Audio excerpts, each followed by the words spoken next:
Ողջույն։ Տեսել եք ինչ է կատարվում աշխարհում։ Իհարկե տեսել եք։ Միացյալ Նահանգները տնտեսական առևտրային թեմաների մեջ է բազմաթիվ երկրների հետ, Եվրամիության հետ, Չինաստանի հետ չգիտեմ անգամ ինչպես բնութագրել, ու պատճառը իմ կարծիքով միայն մաքսատուրքը չէ։ Միացյալ Նահանգներն ու Ռուսաստանը կարծես մոտ են Ուկրաինայի հարցում ինչ-որ կերպ համաձայնությանը։ Ռուսաստանը դերը գնալով ուժեղացնում է ու արդեն կասկած չի թողնում, որ Ուկրաինային ջախջախելով թուլացրել է զուգահեռաբար նաև Եվրոպային։ Իսրայելը վերսկսել է Գազայում պատերազմը, Իսրայելն ու Ադրբեջանը նաև ակտիվ ռազմական համագործակցության մեջ են։ Իրան-Ամերիկա հակամարտությունը գնալով ավելի է խորանում։ Չերկարացնեմ, բոլոր երկրներում ինչ-որ գործընթացներ են, ու մենակ Նիկոլի ղեկավարությամբ Հայաստանն է, որ ոչ մի բանի հետ կապ չունի, տաշեղի նման մի կողմի վրա ընկած։ Վերջին մեկ տարվա ընթացքում կատարված կարևոր իրադարձություններից մի քանի բան թվարկեմ։ Տրանսկասպյան միջազգային տրանսպորտային երթուղով Չինաստանից Թուրքիա բեռնատար գնացք է գործարկվում, անցնելով Միջին Ասիա, Կասպից ծով, Ադրբեջան, Վրաստան եւ հասնելով Թուրքիա։ Ադրբեջանը, Թուրքիան, Վրաստանը, Բուլղարիան Բաքվում հուշագիր են ստորագրել կանաչ էներգետիկ միջանցքի մասին։ Վրաստանի կառավարությունը Արաբական Միացյալ Էմիրությունների խոշորագույն ընկերություններից մեկի հետ կնքել է $6 միլիարդ ներդրումային համաձայնագիր։ Թուրքիան ու Ադրբեջանը կառուցեցին Իգդիր Նախիջևան գազատար։ Վրաստանը Չինաստանին հրավիրեց մեծ խորություն ունեցող նոր նավահանգիստ հանգույց կառուցելու։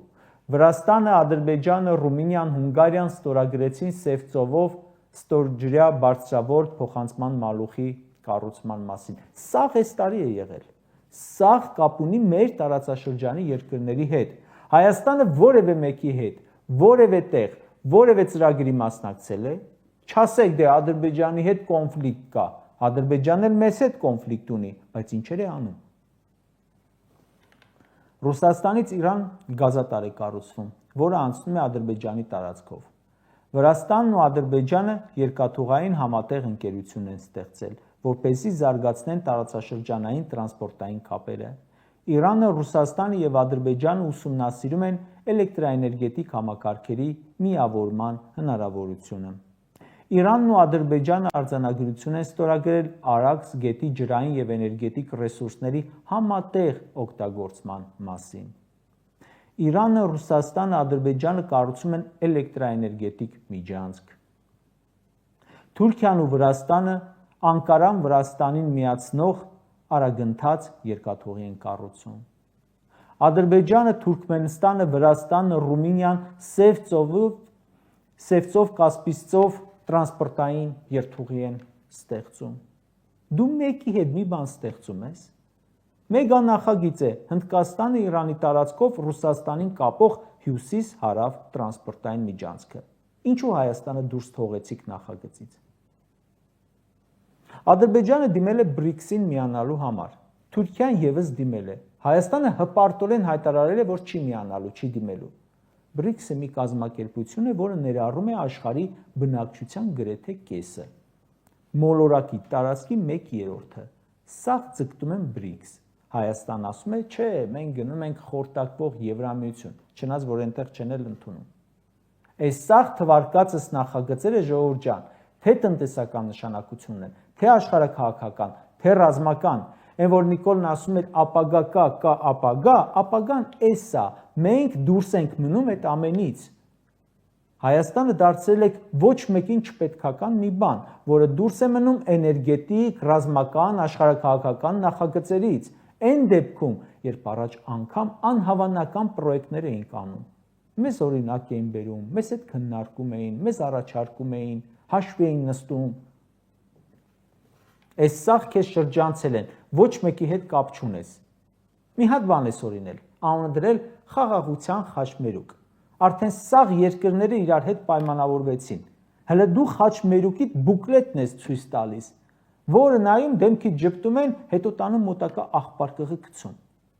Սաղ իրար հետ համատեղ զարգացման պայմանագրեր են ստորագրում։ Իսկ դու ես 7 տարում 3 հատ թուղթ ես ստորագրել։ Մեկը նոյեմբերի 9-ի հանձնումն է, մյուս երկուսը Պրահայի ու Գրանադայի հանձնումները։ 7 տարի իշխանության է, հələ ասում է աշխարհը մեզ համար շարունակում է մնալ անծանոթ վայր։ Հետո խոսում է, որ 7 տարի անգրագետել մնացել են։ Այո, անգրագետես, նաև անկանխատեսելի, նաև անթասիբ, նաև անինքնասեր, ու աշխարհը այդպես է ճանաչում։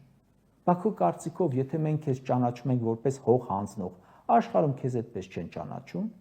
Դրա համար էլ չեն ուզում հետդ խոսել, պայմանավորվել։ Դրա համար ենք ասում, հեր գնա, որ մեզ մոտ մի բան ստացվի։ Որտեղ կա համաժողով, մասնակցում են, այսպես բուկլետն առած գնում մասնակցում են, ելույթ են ունենում, ու արդյունք չունեցած հետ են գալիս։ Նիկոլը BRICS-ին մասնակցեց, հետո ինչ։ Վահագն Խաչատուրյանը գնում է Բրյուսել, ինչ որ համաժողովի ու հայտարարում, որոշ երկրներ շարունակական ջանքեր են գործադրում, որ Հայաստանը մեկուսացնեն տարածաշրջանային եւ անդրտարածաշրջանային ծրագրերից։ Դուք արդեն մեկուսացել եք, ու ոչ թե որոշ երկրների պատճառով, այլ ձեր քաղաքական փոփոխական կողմնորոշումներով, անհասկանալի կեցվածքով, խոսույթով։ Սաղ աշխարհին հայտնի է, որ Ռուսաստանը ուժեղանում է հիմա։ Այս ֆոնին ձեր արտգործնախարարը ԱՊՀ նիստին չի մասնակցում, որովհետև Ռուսաստանում է։ Գնում է Թուրքիայում, Անտալիայում ինչ-որ միջոցառման։ Ինչ արդյունքով է հետ գալու։ Պատվիրակությամբ գնացել եք Թուրքիա, քո բանագնաց Ռուբինյանն ասում է, շատ լավ հանդիպում եմ ունեցել նրանց բանագնաց ՔԼՉ-ի հետ, ՔԼՉ-ն էլ ասում է, հարաբերությունների բարելավման մասով նորություն չկա։ Երևի չեն թռել դեմքներիդ, արդեն համարում եք շատ լավ հանդիպում։ Մի հատ աշխարհի քարտեզը դիր դեմդ ու մի երկրի վրա մատը դիր, որին դու պետք ես։ Առաջ պետք է իր գործոնեիր, քո դիվանագիտությամբ, քո բառապաշարով, Արցախով, դաշնակիցներով, ռազմավարական գործընկերներով, Սփյուռքով, հիմա ոչ մեկն էլ չունես, դուխ էլ չունես, դիմադրություն էլ չունես, խելքն էլ վրա դիր։ Ամեն ինչից պոկել ես, կտրել ես ու դարձել ես լրիվ անիմաստ։ Նիկոլն ասում է, կարևորը ոչ թե այն է, որ պրոբլեմ ունես, այլ այն է, որ հասկանաս, որ պրոբլեմ ունես։ Հիմա դուք չեք հասկանում, ինչի մեջ եք։ Իրան-Հայաստան երրորդ բարձրավոր գիծեիք սարքում։ Ինչ եղավ։ 7 տարի ամեն օր հայտարարում եք նոր ատոմակայանի մասին, հիմքը փորել եք, ռուսական վարկը հետ տվեցիք, թե բա մենք ռուսների հետ չունենք, Ամերիկայի հետ կբանակցենք։ Ու այդ Ամերիկայի դաշնակից Թուրքիան ռուսների հետ համատեղ արդեն երկրորդ ատոմակայանն է սարքում, որովհետև ըստ երևույթին ավելի ձեռնտու է էժան, բայց մենք որ դաշնակիցն ենք Ռուսաստանի, նրանց հետ պայմանավորվածությունը չեղարկում ենք ու բանակցություն ենք սկսում Ամերիկայի հետ, որ թանկով կառուցենք ու ոչ էլ կառուցում ենք։ Մեր այս վիճակը հենց մեկ մարդու պատճառով է ժողովուրդ։ Ու գիտեք, որ ոչ միայն դրսում է այդպես, այլև երկրի ներսում, այսինքն ինձնից լավ գիտեք, բայց նաև իմացեք, որ այսպես չպետքական է նա նաև թիմի ներսում, իր ձեռքը կրակն են ընկել, թիմի ներսից անընդհատ խոսակցություններ են գալիս հասնում, որ իրար մեջ արդեն քննարկում են, թե ինչքան լավ կլիներ, որ Նիկոլը որևէ մասնակցություն չունենար, օրինակ Գյումրու ընտրություններին, Երևանի ընտրություններին, կարող է մի հաջողության հասնեին։